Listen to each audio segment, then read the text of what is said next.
Okay, let's get started. I'm going to be handing around the sign-in sheet as usual. And today we're going to have another speaker. This is Michael Deem. He's here from Rice University. And, I got his bio here, but I'm not going to read it word for word. But essentially what he does is really unique, because what he's doing is he's studying evolution, immunology, and materials. And he's using statistical physics to do this. So it's a very different approach to some very interesting problems. And so today, he's going to be talking about how the landscape upon which life evolves selected spontaneous emergence of modularity. So with that, I'll turn over to Michael. Well, thanks a lot for having me. I'll move this chair out of the way. So my group thinks mathematics of biology. We've been interested in evolution, and we view the immune system as a real-time evolving system for about maybe 10 years or so now. So for example, your immune system, when you get sick, say with the cold or the flu, you start making lots of antibodies and B cells. The lymph nodes under your chin swell because they're making lots of B cells, and those B cells are revolving against the pathogen that's attacking. Also, you have lymph nodes under your arm that swell also. So what I want to talk about here is a bit of a philosophical issue. And the idea is life evolves, right? So those B cells that make those antibodies, they're changing their DNA, so they're making different antibodies. They're improving the binding of the antibodies to, say, that flu virus. But at some longer scale, say billions of years, the structure of life itself has evolved, right? So in the grand scheme of things, physics is sort of a subset of mathematics, chemistry is a subset of physics, and life is or biology is a subset of chemistry. So what are some things we can say about biology, what makes it unique from sort of all possible chemistry? And this is what I want to talk about, how the landscape upon which life itself evolves is selected. And the main point I want to make is that life is modular, and we have some idea about the pressure for modularity to exist. So first I want to go over some examples of modularity in biology. Then I want to address this question of whether modularity is an inevitable feature of biology. And I want to show in sort of a fairly general model that we do get spontaneous emergence of modularity. So I would say, if you ran life again, you wouldn't maybe see exactly the same thing we have today, but it would be modular. Right, and then I want to show you some evidence from nature for the relationship between emergence of modularity and, say, environmental change. Now, I wanted to show a picture of Rice University.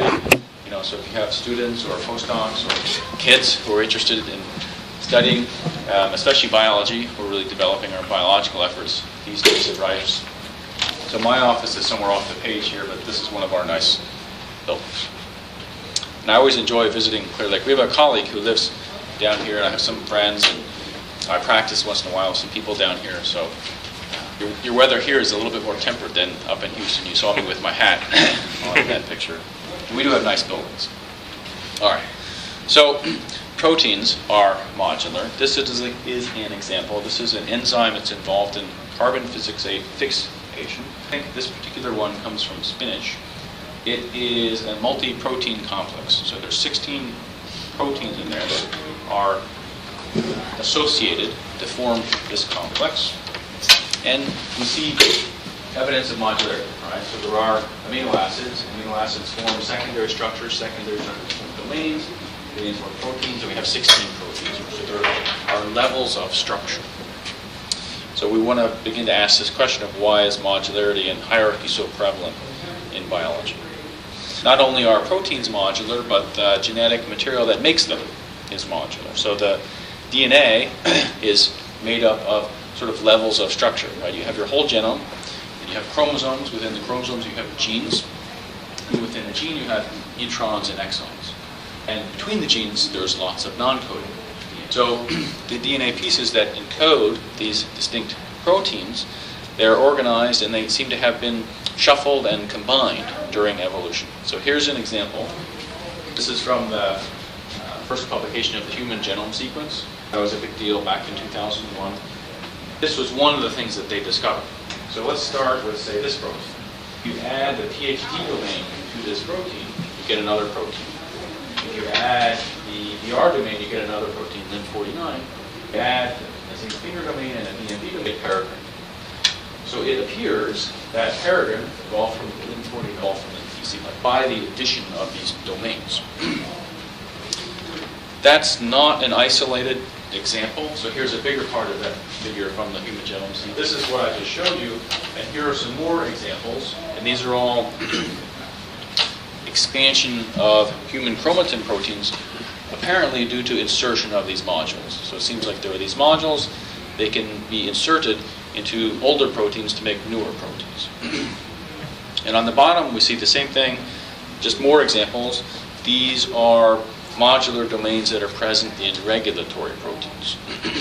So again, it seems biological systems have evolved through the organization and concatenation of these pieces of DNA that encode these distinct protein modules. So is this type of hierarchical organization inevitable? Now, the last example I want to give is of networks. So networks are a big topic of study in physics these days. Often physicists had been looking at, say, scale-free properties of networks, and what I want to focus on is the modularity of networks. Now, these networks, they might, for example, be connecting together proteins, and they might be telling you how one protein activates or represses another, or they might tell you the binding constant between proteins. Usually, biologists will be interested in the sort of qualitative existence of interactions between proteins, and maybe not so much on the detailed binding constants or kinetic rate constants. And this is what I want to focus on, is the structure of these networks. This is an example of a developmental network from sea urchin, from a fellow at Caltech who studies sea urchin. He's one of the more quantitative biologists. The example I want to focus on a little bit more is from Uri Elan. So he was a physicist, turned sort of into a biologist now. He's from Princeton originally, now he's at the Weizmann Institute in Israel. And his contribution was to study these networks and identify pieces of the networks that have some structure, for example, a feed-forward loop or a feedback loop, maybe an overlapping regulon. These structural elements seem to occur more often than you would expect just by random chance in these networks.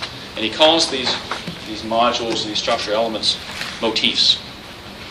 So this, what I'm showing, is the regulatory network of E. coli, and the nodes are the genes, and the lines are regulation between the genes. And what Uri Elan does is make a dictionary of regulatory subnetworks. Experimentally, what he does is make strains of E. coli where he can watch and modulate these different interactions. Okay, so I've shown you sort of in three different cases: proteins, the genetic material, and the networks more generally. We seem to see this modularity, this hierarchy. And this is sort of the question that I want to address today. Is modularity a typical or a special case? Should we always expect to see modularity? And if we do, then what are the pressures that make a system tend to be more or less modular? So there's sort of an analogy here to another area of physics. For example, string theorists think about our universe. How likely is our universe? And if you have some theory of universes, if ours sort of looks generically likely, then you have a good theory, right? If our universe seems like a special case in your theory, then either we're somehow a special case or we sort of don't have a good theory of universes.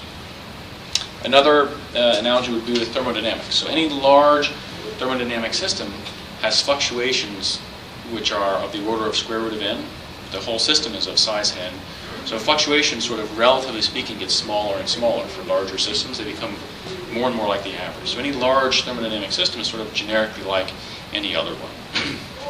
So this is a little bit what we want to address here. Is a structure that we see in biology sort of a natural feature of some typical processes, or is it some special case? Right? Do we need to say that there is intelligent design, or we have to say something like the anthropic principle to explain the life that we see?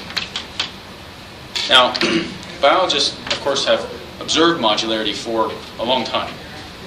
And in sort of the modern days, people have realized that by being modular, the system is more robust to perturbations and to some extent maybe more evolvable. Most of the work has been talking about robustness to perturbations. So the idea is something like if you have your car and a piece of your car breaks, it only maybe affects that one piece and not the whole car, right? So that also makes this system more diagnosable. If you have the functionality of the system spread into different pieces, it's easier to find where the problem is and fix it. Also, it's easier to put in improved parts, right?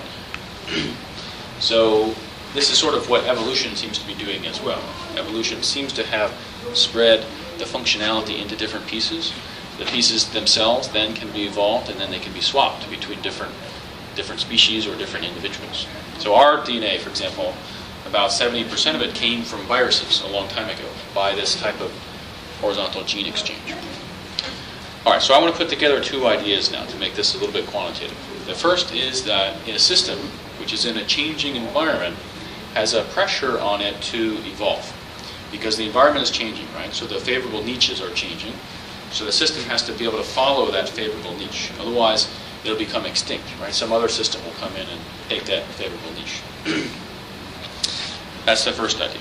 And then the second idea is that if you have horizontal gene transfer, which basically means you can take a piece of a genome and put it in some other individual, then if the system is modular, it will be more evolvable. Because what horizontal gene transfer does is take a piece of genetic material and move it. And if that's a module, the system might be moving, for example, a functional protein to some other individual, or a functional motif from a network to some other individual.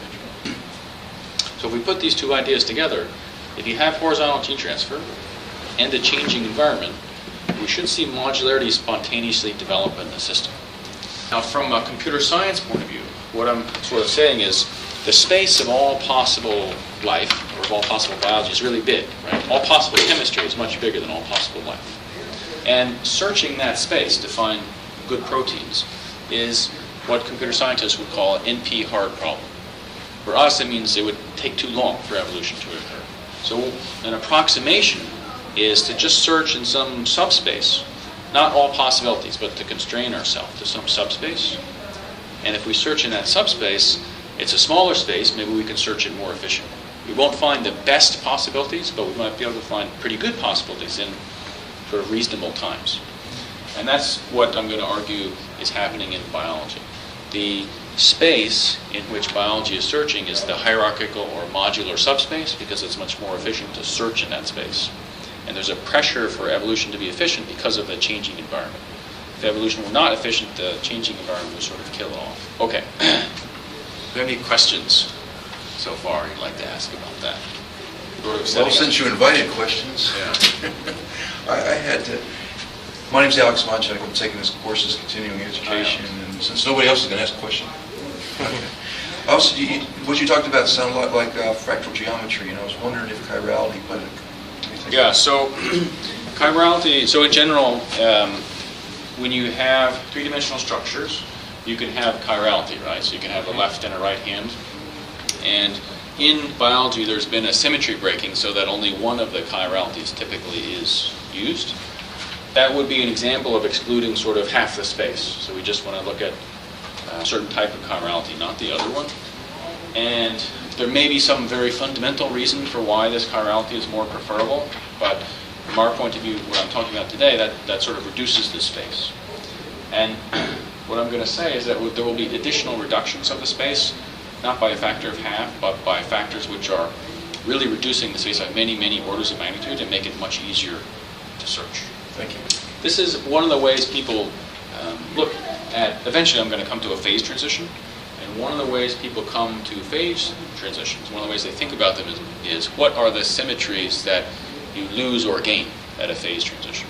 And the symmetry that we're going to lose is sort of permutation symmetry among all possibilities. So I've described this a little bit abstractly, and what I want to do now is introduce a simple model which sort of characterizes in some overall way what's going on in biology. And there are going to be three features. The environment will be changing. We have horizontal gene transfer, so genetic material can move from one individual to another, and the evolution is relatively difficult. If the evolution were easy, then each individual could evolve to be optimal sort of very quickly, and there would be no difficulty following the changing environment. If evolution is difficult, that means searching this large space is difficult. That's when life seems to need this breaking of the symmetry, this buildup of the hierarchy. So evolution does seem to be relatively difficult, right? There are many different species. That means there's sort of many local optima.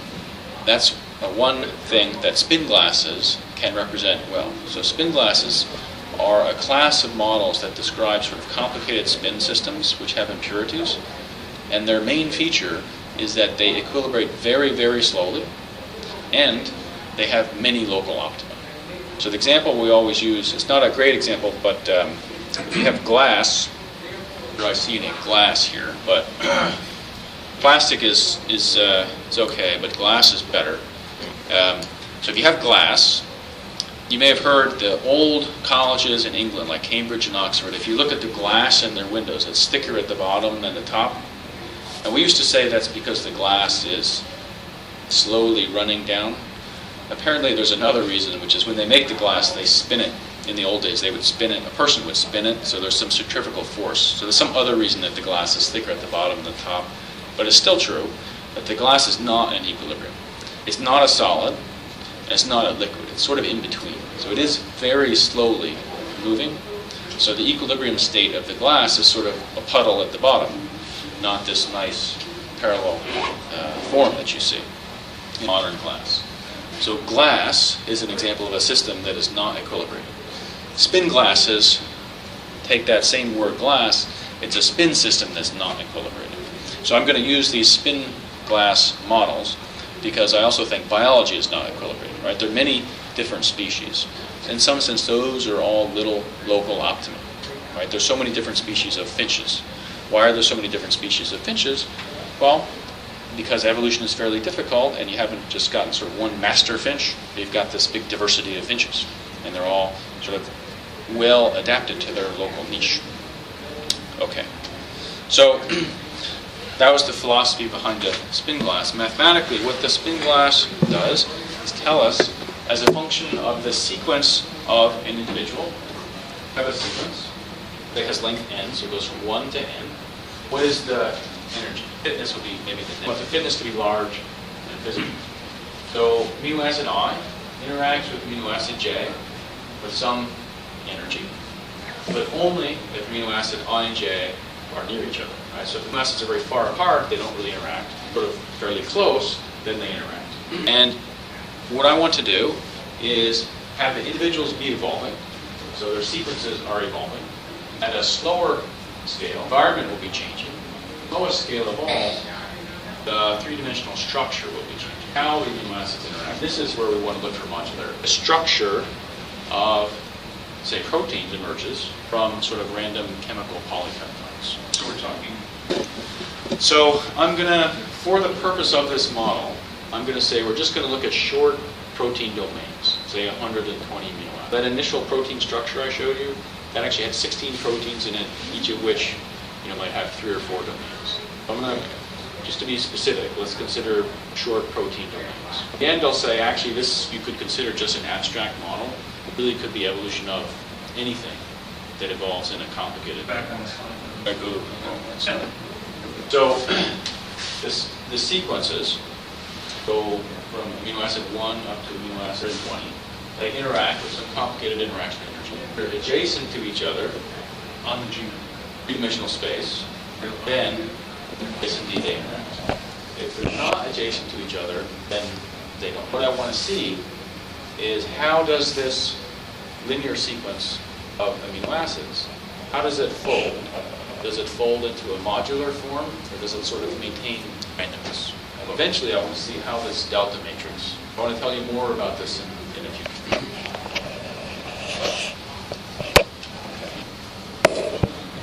So this delta matrix is going to be the key thing. That's going to be the main thing we eventually care. So I want to see the delta matrices evolve. That means I need to have competition, right? So in evolution, that means I need to have multiple delta matrices. So I basically have 300 different structures. I want to see how well the different structures work.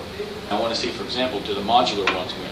But we don't know that from the beginning, right? We just want to see how well the different structures. So the structures each have sequences with it. We'll have 1,000 sequences with each structure. And I'll see how well those sequences do in a given environment. And then I'll change the environment.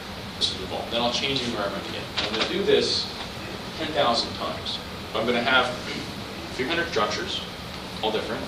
Each of them has 1,000 sequences in it, and those sequences evolve in a given environment. Then I change the environment. Then I evolve the sequences again. I change the environment. Then I evolve the sequences again. I'll do that 10,000 times. And the structures that on average allow the sequences to evolve better, those structures have more children. Structures that didn't give sequences the ability to evolve as well, those have fewer children. So replication rate or fitness just means how many children you have. So I'm going to show you this a few times. I'm going to say it a few times, then I'm going to show it again. So again, we have these 300 different delta matrices. We have 3 different structures, protein folds, and those protein folds will determine how well the sequences are able to evolve in different environments. So there are 3 different time scales. The sequences are changing every time skip. We have mutation and horizontal gene transfer. At a slower time step, every T2 time steps, I change the environment, and then after 10,000 environmental changes, I see how well those structures did. Now, I'm going to look at the modularity of these connection matrices. Here's an example. This is a small piece of the 120 by 120 connection matrix. If amino acid I and J do not interact, there's a 0 there. Amino acid I and J do interact, then there's a 1 there. Delta matrix is a matrix of 1s and 0s. We want to see what do the 1s do. If the 1s look like this, that's pretty modular, because it says that this amino acid interacts with this amino acid when they're nearby, block diagonal, but if they're far away, they're less likely to interact. So if the 1s have gone towards the diagonal, especially if they've made these block diagonals like you see here, that's a very modular looking structure. This would be something like a secondary structure, an alpha helix. This might be a beta sheet. And then this would be an interaction between the alpha. And in computer science, you would sort of say that if you have a structure that looks like this, you kind of decompose the problem. Originally, the 1s could have been anywhere, right? But if the structure looks like this, then you sort of have 2 independent problems. Not completely independent, because you have a few off-diagonal interactions, but they're almost independent. All right. Here is what would happen in a given environment. You start the system off, the sequences evolve, so they enter the environment. It's a different niche a little bit, so the sequences evolve, environment, optimize, change environment. So you do this 10,000 times. All right. Now, let's see if I can find, I want to show you a little movie type of thing, illustrate this. Okay, so this is just basically saying what I already said again. I want to have 3 assumptions. Environment is changing. I am exchanging horizontally information, and the evolution is occurring fairly slowly. So evolution. I have this model, which tells me how the energy, environment, and the 3-dimensional structure, and have these sequences, lysine, and those fold, or each one of those folds into a 3-dimensional structure. The connection matrix tells me whether amino acids I and J are adjacent to each other. So if they're adjacent to each other in 3-dimensional space, 1 in the connection matrix. If amino acids I and J are not adjacent to each other, 0 in this connection matrix. Okay, so what we do then is these 1,000 sequences with each structure, they undergo rounds of mutation. For example, acid might mutate, and that'll give me a new protein with a different function. And we also undergo horizontal gene transfer. That means I take part of this protein and stick it in that protein. That's what happened to us over many, many years from the viruses. Right? A lot of our DNA is from viruses. And every round, we see how well, or what are the best sequences. And the best sequences basically are selected for, right? That means they have more children. So this goes on for T2 time steps, and the fitness improves. Fitness is just negative energy. Then the environment changes, and this goes on sort of many time steps. And the folds that gave us the best sequences, those are the folds that make more children, right? And we want to see if initially we start off with chemistry, right, with all possible randomness, do we observe the spontaneous formation of modularity? We don't know if that's going to happen or not. That's what we want to see. If we see that, the system has broken the symmetry of all possibilities and has become modular. Back to the other one. All right. So I'll show you a bunch of data, but here is sort of the punchline. If I randomly put the ones in that matrix, there will be a certain amount of the ones near the diagonal, which have to give me a modularity number of 22.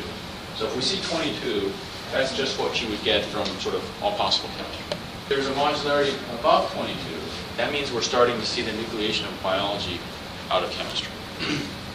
This is in fact what happens. In a changing environment with horizontal gene transfer in this complicated spin gas, ones spontaneously break the symmetry, permutation symmetry, and the ones are sort of spontaneously going towards the diagonal. We're seeing a growth of these little structures. This is sort of like seeing alpha helices form out of random polypeptides. Okay. Now, of course, we always want to do a control experiment, right? So if we don't change the environment, no growth of modularity, this is just noise. If we don't do the horizontal gene transfer, no growth. We need both a changing environment and horizontal gene transfer. And this has sort of been an interesting point, because in biology, horizontal gene transfer has been sort of largely not thought to be as important as in fact it actually is. So you really need horizontal gene transfer, at least in this context, to get the development of modularity and hierarchy. Now, one of the issues that came up is, so I published this in a physics journal, in Physical Review Letters, and one of the referees asked, well, modularity and hierarchy, this sort of sounds like scale-free. So the referee asked, well, what would happen if you started with a scale-free distribution? So this matrix I'm calling delta, it's really a contact matrix, and I'm using random contact matrices to start with, but you could have some structure initially to start with. And there's a very sort of well-studied class of contact matrices that are called scale-free, and they're typically categorized by you calculate the probability that any given node will have k connections. So it's the probability that any given amino acid will interact with k other amino acids. And if it's scale-free, then this probability, at least for some range of values of k, is a power law in 1 over k. And the simplest possible model gives you gamma equal 3. That has nothing to do with what I'm talking about, but the referee asked this. So if we started with such a scale-free distribution, that's kind of orthogonal to what I'm talking about. It's sort of irrelevant. So if you start with a scale-free distribution, get exactly the same growth, start with a random. These are the different x scales here, but you can see it goes from the same starting point to the same ending. So this is not scale-free. This is something else. Other things we should look at are, well, one point is, okay, modularity is growing. I showed you that. Modularity grows if you start from a scale-free distribution.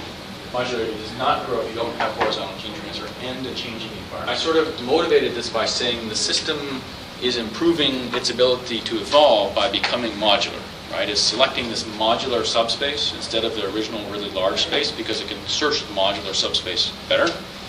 So that means that the fitness should be getting better, right? As the system becomes more modular, it should be becoming better. That's why it's becoming modular. In fact, that's the case. So the energy, the negative fitness, is getting better. Like energy is going down. So that's actually what I said is that the system's evolvability is increased by being modular. By being modular, the system can evolve more quickly. Not just the fitness gets better, but it can more quickly adapt to a changing. That's true too. So if we look at how quickly the system evolves in a given environment, it's delta E, and that's going up too. The system's becoming more fit and more evolvable as it's becoming modular. So this is sort of the big bang of life here. We're seeing biology nucleate out of chemistry. All right. Now, I didn't sort of go into the details too much, but in this sequence of amino acids, I've so far assumed that there are 12 domains, each about 10 amino acids long. And that's why I looked at the 10 by 10 blocks in the delta matrix. Because I exchange, when I do horizontal gene transfer, I exchange 10 amino acids from one sequence to another sequence. That actually makes sense for things like us, because most of our DNA is this non-coding stuff. So if you just pick a start and a stop, and you move that from you to someone else, you're going to move sort of an integer number of genes. That's kind of what this is saying. For viruses, this is not a good model because there's very little non-coding DNA, or RNA. So a better thing would be you start from, say, a random starting point, you go for a random length, transfer that whole thing to another individual.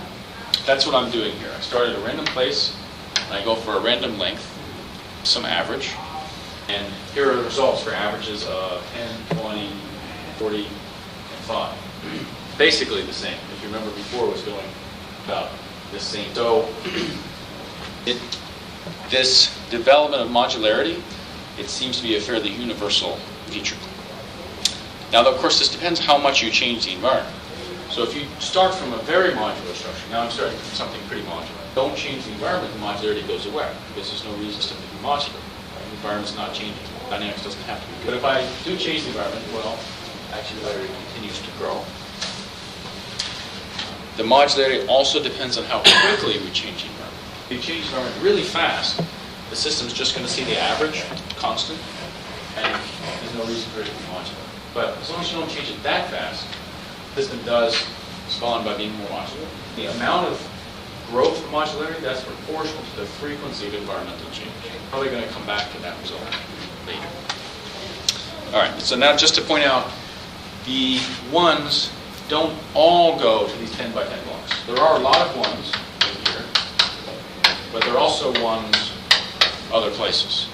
And that's basically saying, well, proteins, they do have secondary structures, but there are interactions between those secondary structures. And mathematically, we're seeing it here. If you start with something really modular, all the ones in the block diagonals, for these conditions, that's too modular. The system doesn't evolve towards that. The system evolves to something that's less modular than that, but more modular than, say, 150 or so. So at long times, for these parameters, the system will evolve to some modularity between 155 and 318. So now I want to move to the experimental data, but before I do that, I want to say that this is a pretty generic model, right? It's a spin glass model, and really all I've said is that we have these individuals. Their interactions are mediated by some structures. The environment is changing, evolution is difficult, and there's horizontal gene transfer. Under those conditions, the structure of the interactions becomes modular. I described it as these short protein amino acid domains, but the spin glass model is pretty generic. It just says evolution is difficult. So this could be evolution of individuals to make species. This could be evolution of humans to make cities, right? It could be evolution of companies to make levels of structure. It really could be many different types of evolving systems. So it's a pretty generic argument, I think, that I'm making here. All right, so I want to, in that vein, for the other talk, and describe a conjecture. So there's a conjecture that I've made. I'm part of a project to identify fundamental mathematical laws in biology. And this is one that I'm putting forward. So if you have a fitness landscape that has many local options, so evolution is different, and the environment is changing, and you have horizontal gene transfer, then under these conditions, modularity will spontaneously develop. The rate of growth of the modularity is proportional to the environmental pressure. So in this model here that I've been talking about, the environmental pressure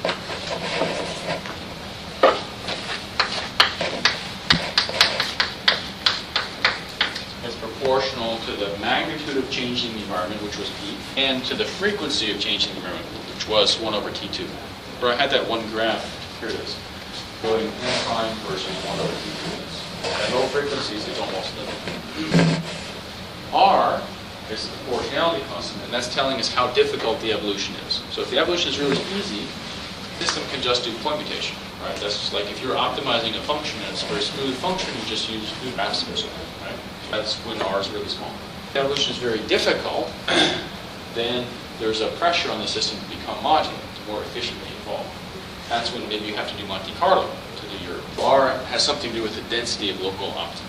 Now I want to show you some experimental data. And these are mostly going to be about protein-protein interactions. Actually, before I do that, I want to show you some other data.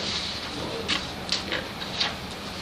So you remember Uri Alan? He's the guy who is cataloging those motifs in networks.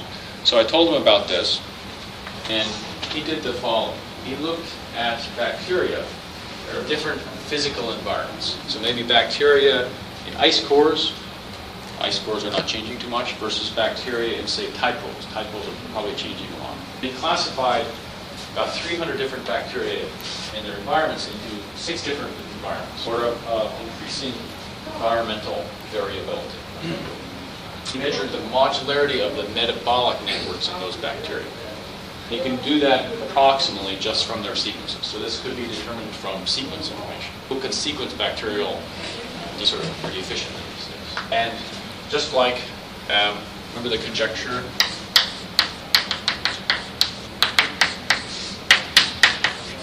So for greater environmental variability, you should have more modularity. That's exactly what we see. So greater environmental variability gives you more modularity. How do you quantify environmental variability? Yeah, so that's a little bit the weak point of this paper, is this was, he classified sort of by his intuition, hopefully before he made this graph, the variability of the environments in which these different, so it was not quantified in a sort of numerical way in this paper. The y-axis is numerical, so modularity is quantified. It's almost defined how I defined it. Variability is sort of qualitative. It had some characteristics, so the examples I gave, like ice cores and tide pools, I would say tide pools should be more like over here, and ice cores should be more like over there. Yeah. Temperature. Yeah, You want to look at temperature variations, I guess. nutrients, maybe light. Those would be the three main. Could also be, I don't know if it happened in any of his cases, but people who do this in the lab, if you try to kill the bacteria with antibiotics, doing sort of that, like in a hospital, if you're cycling the antibiotics from one to another, that would be a lot of variability. Had no antibiotics or just one antibiotic, then that would be not as much variability. Diversity. So diversity of initial population should be environmental variability, but it should be a product of it. Unless you're thinking about the other species. So if there are other things that the E. coli are interacting with, like maybe there are viruses that infect bacteria, phage. If you had a big diversity of phage, then that could be like environmental variability. Would you expect gravity to be in there? Sorry? Would you expect gravity? So maybe like a sedentary pond would be different than a stream. Probably a stream, I'm kind of making this up, but probably a stream would have more variability than a sedentary pond. On Earth versus in space? Probably not. So the change in gravitational energy across E. coli is really small. So the environment in which the E. coli finds itself could be affected by gravity, like the stream or the waterfall. But just the E. coli by itself probably doesn't care about gravity. or oxygen versus CO2? Yeah, so that definitely would be a big factor. So that's sort of like nutrients. So whether it's aerobic or anaerobic, that can definitely affect the metabolism of the bacteria. So I don't think people in the lab are doing that, but that would be a good way of changing the environment in the lab. So there's some people at University of Houston doing experiments along these lines, and they're generally varying the nutrients on which the E. coli live, but varying levels of oxygen is a good idea too. So, I guess one thing is the variability of how things are varying. Like if it's responding to like changing seasons, and every year the temperature drops at the same point at the same time of year, Right. and then rises at the same point at the same time of year. Would that be considered variability since it's still a Yeah, so that's regular pattern? what I wanted to show, and the way I changed the environment was completely random. So there was no pattern to how I was changing the environment. There was a period, but that's not that important. There was a magnitude, but the actual changes were random. In some environmental cases, like even in tide pools, there is there's a periodicity to how the changes occur, and it's going to be easier for the organism to learn that periodicity. And it's sort of more easy to accept that the organism might develop some clock module. So in fact, in our biology, right, there are people who study clocks in living organisms. So you have approximately 25-hour rhythm, right? You wake, you didn't see the sun. You would go to sleep and wake up on a period of about 25 hours because you have some biology inside you that is a little clock. Now, presumably, we have that clock because we've seen the sun come up every 24 hours, approximately. So the sun sort of nucleated probably that clock biology in us. That seems, okay, not too surprising, right? There's a period in the environment, and we get a period in the organism. What's more surprising is if you change the environment just totally randomly, you get modularity in the organism. But that's kind of what I've been focusing on, the symmetry breaking thing. But for sure, if there's a symmetry breaking in the environment, like some periodicity, the living organism would probably develop something to respond. Clock modules are a good example of that. Hibernation in bears would be like with the seasons, right? Did you use the assumption this is a Darwinian evolution principle? So, Since it's a 200 so that's anniversary. so that's a really complicated question to answer, actually. So, am I talking about Darwinian evolution? So the answer is yes. And originally, Darwin had some people fighting with him because of the following thing. So the eye is used as an example a lot.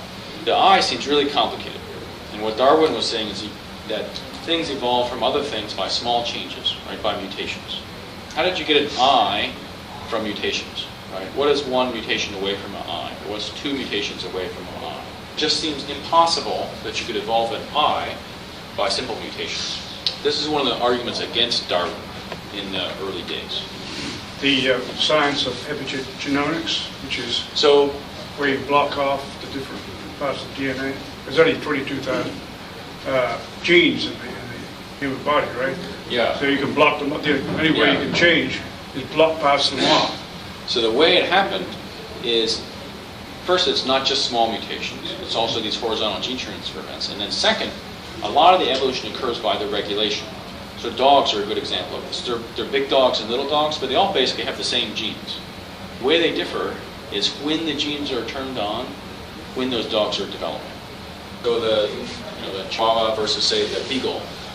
The big nose gene is turned on longer and maybe earlier in the Beagle than, say, the Chihuahua. But they both have, proteins to make noses, right? And the regulation of proteins is easier to evolve, or evolves more quickly than proteins themselves. So it's a combination of that and horizontal gene transfer that can evolve things like eyes. So if we say Darwinian in the sense of, generally speaking, just evolution, that's exactly what I'm talking about. And I'm showing, in fact, an answer to this question about how structure can evolve. So in all possibilities, how can you get structure evolving? It seems really surprising. But you get structure evolving as a symmetry breaking phase transition because of this pressure from the environment. I'm kind of showing why Darwinian evolution works. Seems like this could work for any type of evolutionary system. Like if you look at computer programming, Yeah. for example, it's like over the past 20 or 30 years, when people got personal computers and they became cheaper and more powerful, all of a sudden there was a lot more people writing software and there was a lot more code out there. And kind of a natural response to that was that you make object-oriented programming so you could actually write code faster and you could actually use more pieces of other things that are out there rather than have to write everything from scratch. And so it just seemed like in that case, it's kind of a natural response. You can look at like Java programming and a Java object is just kind of a modular structure. And even in many different fields, I think this law should sort of hold. So another one, so I read the book Guns, Germs, and Steel by Jared Diamond. That's a really nice book. You might want to read that.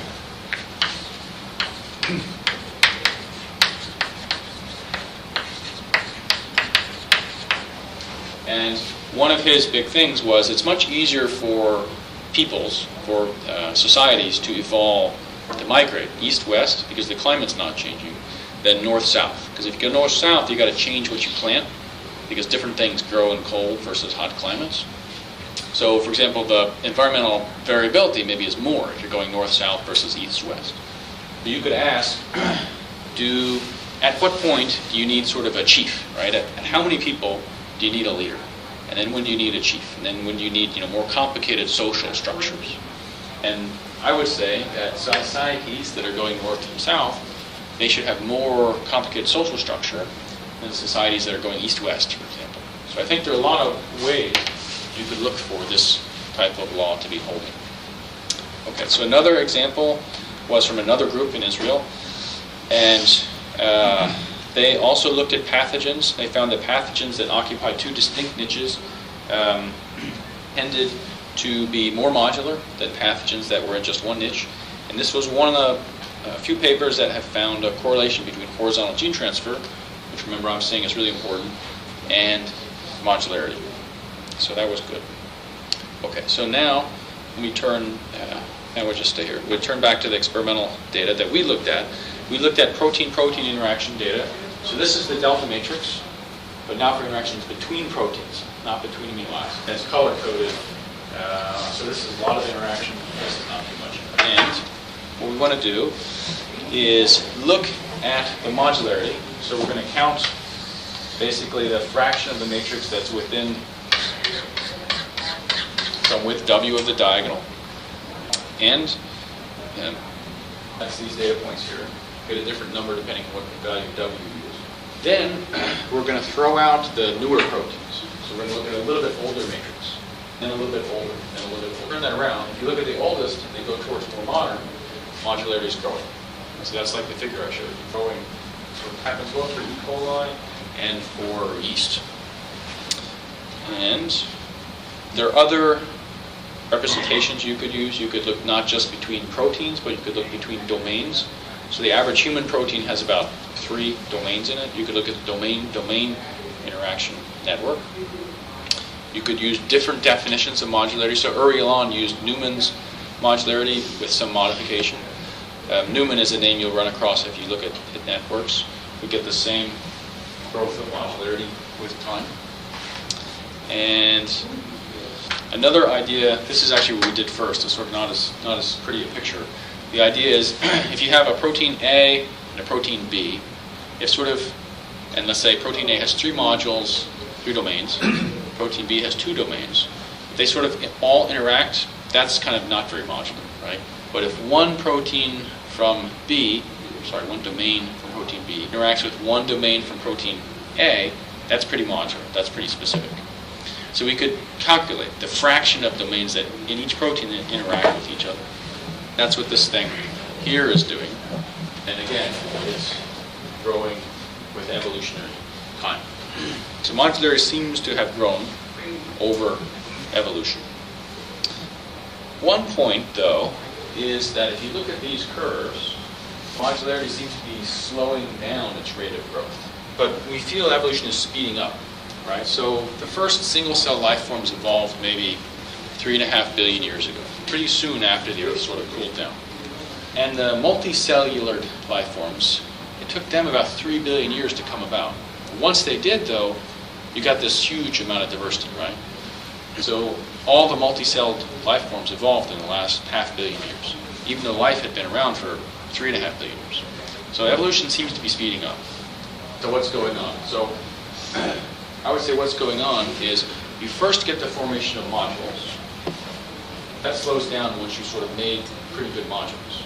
Then you make modules of modules. So that's what I'm applying here. You can calculate the interaction between modules rather than the interaction between proteins or between. That's sort of just starting to speed up. Modules, this is a build-up of the modularity and the evolution of the regulatory network. That's some additional feature that's very important that helps further increase evolution. So humans have, the number keeps going down, but humans have maybe 20,000, 22,000 genes.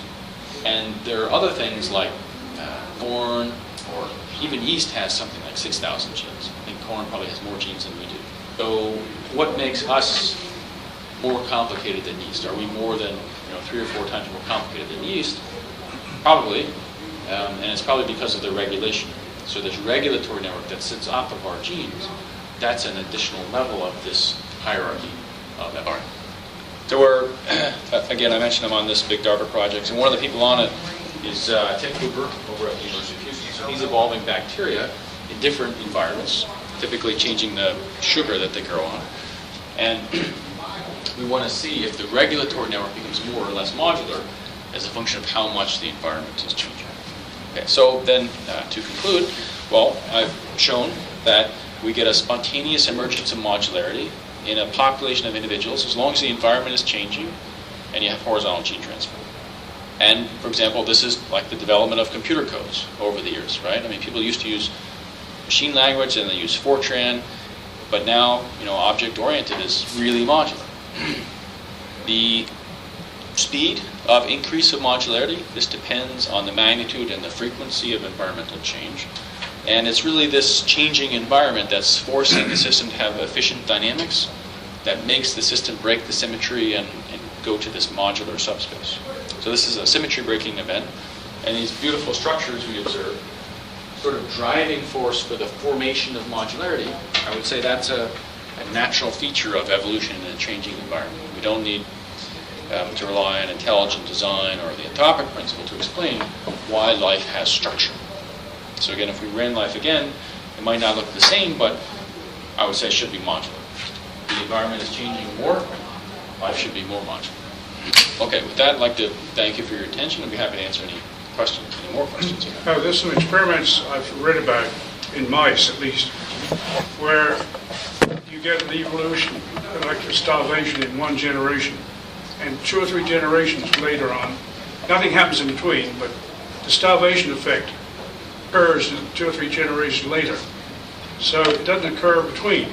There's something happening here which evolves in a asymmetric way. Right, so the skipping a generation, I don't know much about that, but in general, the ability of a life form to respond to a changing environment depends on what it and its ancestors have seen in the past. So if this mouse has seen very variable environments in the past, it's going to be able to adapt to variable environments in the future. So all of this shows up in physiology, for example. So one of our collaborators looks at physiology, in particular the heart.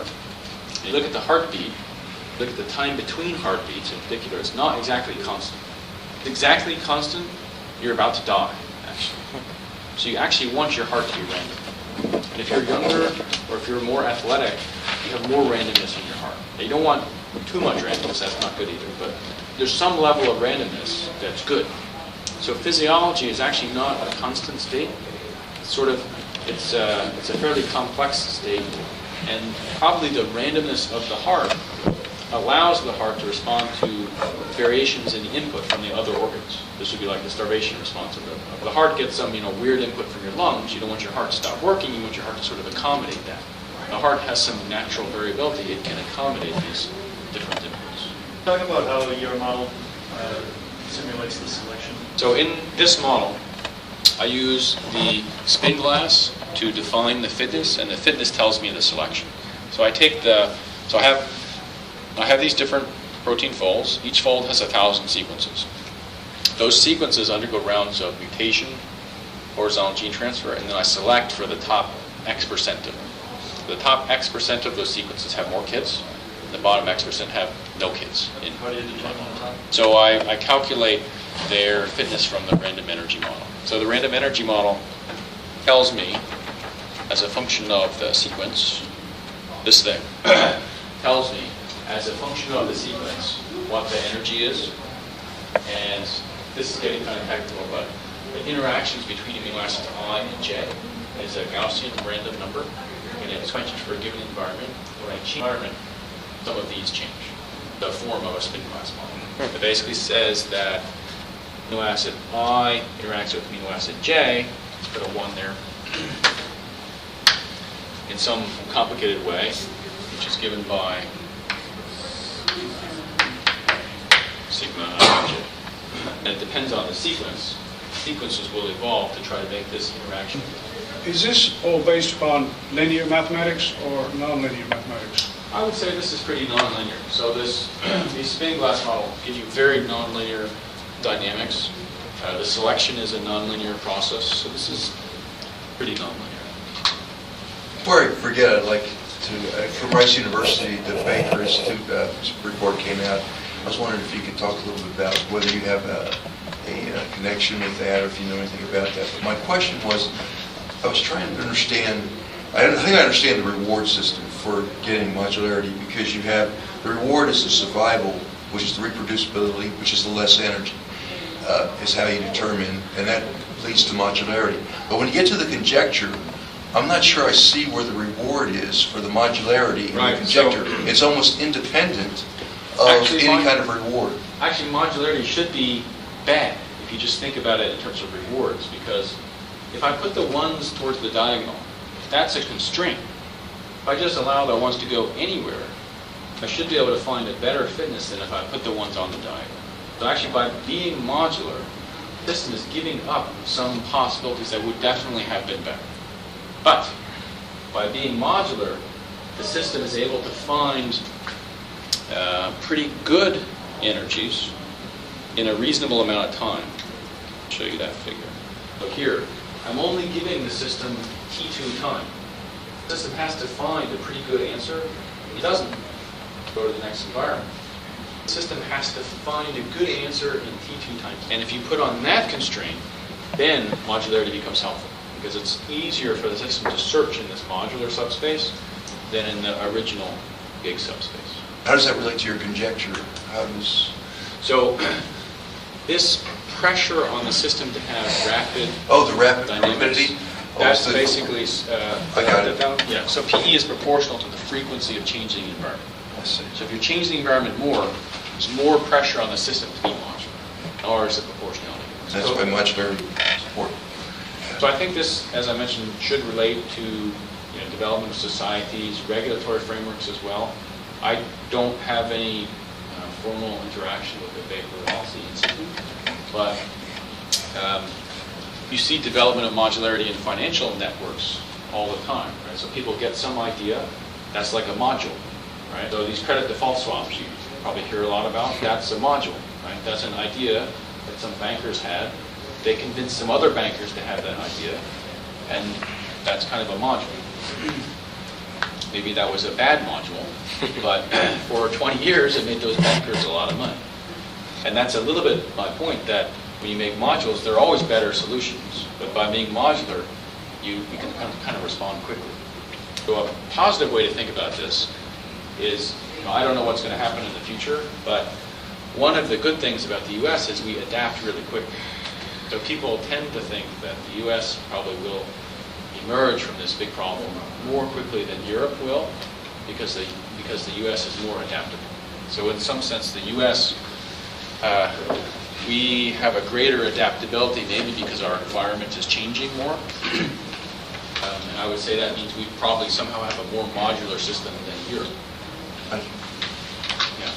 Following that, the adaptability, though, happen on a smaller scale, right? If you centralize everything, negatively influence. Right, so I wasn't going to say that, but regulation sort of messes this up, right? Regulation is putting interactions between things that you wouldn't spontaneously put there.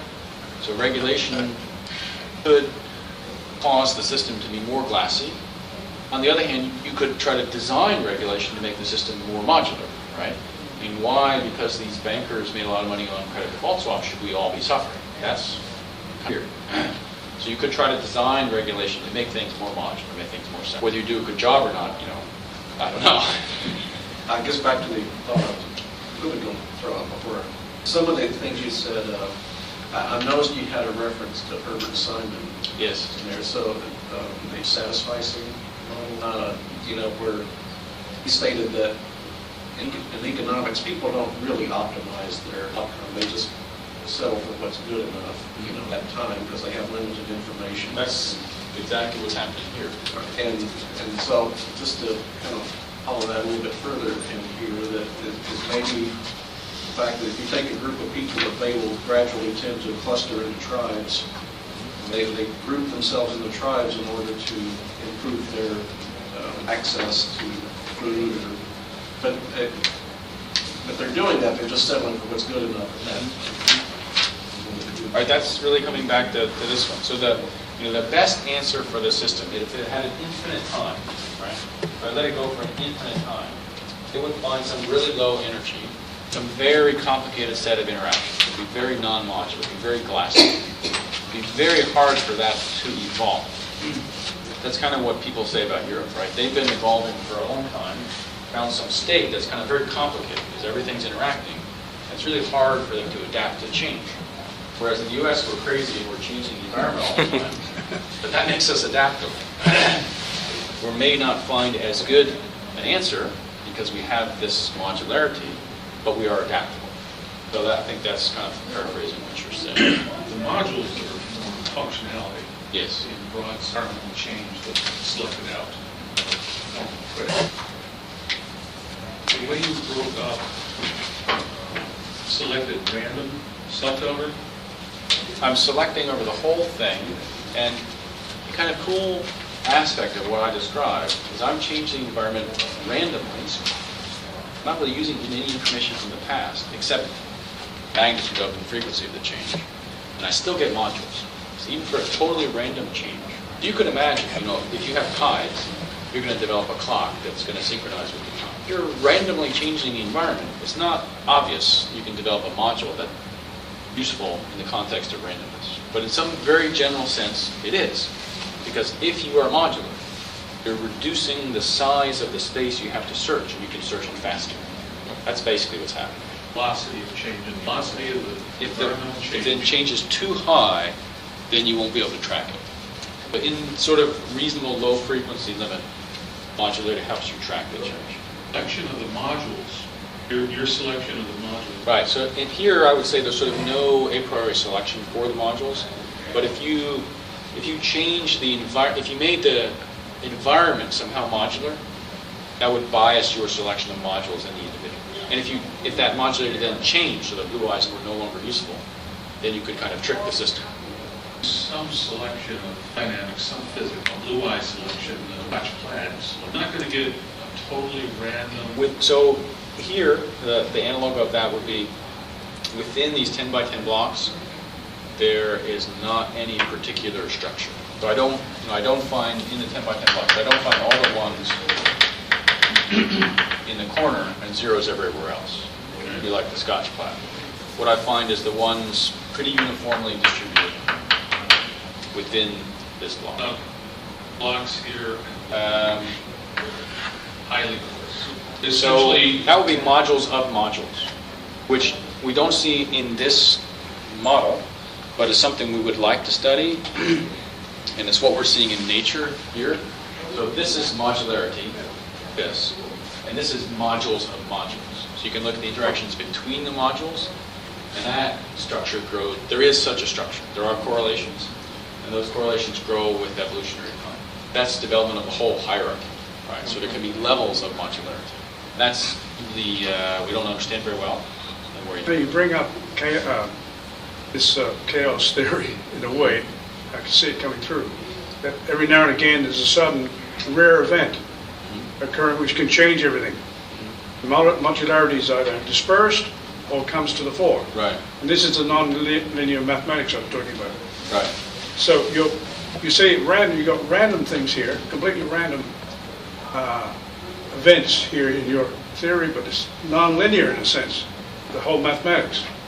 So you could describe, say, chemistry is physics plus accidents. Biology is chemistry plus accidents. Okay. Those small, important events. The equation up there, is there a possibility of feedback too, or the formation of modular? So this R thing I didn't say much about. We don't really understand R that well yet. But R might not be a constant. Yes. R might depend on M or P. Then you could get, so this is only probably some perturbation expansion where this thing is small. So R is telling you how difficult the evolution is. If evolution is really difficult, evolution R is big. If evolution is really easy, R is small. So if R is small, you don't really have to be very modular. It's easy to. If R is big, then that's my whole argument. Modularity develops spontaneously. Now, why R should be constant, really no particular argument for why R should be constant. So in some of these experiments, we want to see if R is constant or not. There, you could see some feedback. I would say this hierarchy may be a form of it. Where like once modularity saturates, then you start building up the next level of modularity. So R could it could change whenever you make a jump from something easier to difficult. Like you look at like the automotive industry, where for years, if gas is cheap, you can just keep selling the same parts and the same engines, and then as gas gets more expensive, you have to get more efficient. Then all of a sudden, the way you build all these parts have to change, and then you have to kind of break down some of the parts and redo it. Also, I would say, like in the old days, people used to repair their own stuff, right? But now you can't really repair anything, right? It's all on some board. Just throw it out and buy another one. So in some sense, R must have been changing. Therefore, in the past, we sort of had these very distinct modules you could fix yourself. Now, it's sort of all kind of together, and the bigger module is, well, you want something else instead of this. For an evolution, they talk about 5 periods of extinction on the planet, and like a rapidly evolved at different periods. Yeah, so one thing is like when the asteroid came that maybe destroyed or killed off all the dinosaurs, what did that do to R? Did that make R bigger or smaller? It definitely made it bigger for the dinosaurs. It killed off the dinosaurs. But it also made all these new niches for other things. But then suddenly we appeared, and it's like something rapidly changed. Something else kind of took the place. So this is a little mysterious. Any other questions? All right, let's thank our speaker.